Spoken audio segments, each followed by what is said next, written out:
Ja, herzlich willkommen auf unserem Channel. Heute ist mal wieder Zeit für eine neue Transformation. Und heute am Start Jonas. Grüß dich, Jonas. Moin. Direkt frisch aus Lübeck angereist aus Norddeutschland auch. Und ja, erzähl mal, was machen wir heute Schönes? Ja, ich glaube, wir kriegen heute neue Haare, ne? Ja, dann zeig uns doch mal deine Haare, was sich darunter verbirgt. Alright, okay. Das heißt, nicht mehr ganz so zufrieden und wünsche dir wieder volles neues Haar. Das werden wir heute machen. Die Transformation für dich macht Janet. Ich wünsche euch auf jeden Fall ganz viel Spaß. Dir vor allem, lass dich inspirieren und dann sehen wir uns später zum Finish. Danke. Bis dann.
Ja, Jonas, erzähl, wie fühlst du dich?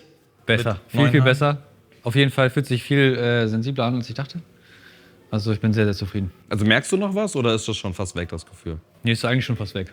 Also das am Anfang war kurz was da, aber das ist jetzt schon wirklich fast gar nicht mehr und fühle mich sehr wohl. Aber ich kann dich beruhigen, die Haare sind auf jeden Fall auf dem Kopf. Keine Sorge, ne? Nee, sieht auf jeden Fall klasse aus und ich finde, der Look hast du mit Janet auch gut ausgesucht. Auch mit den Wellen und so weiter, verkörperst du sehr schön.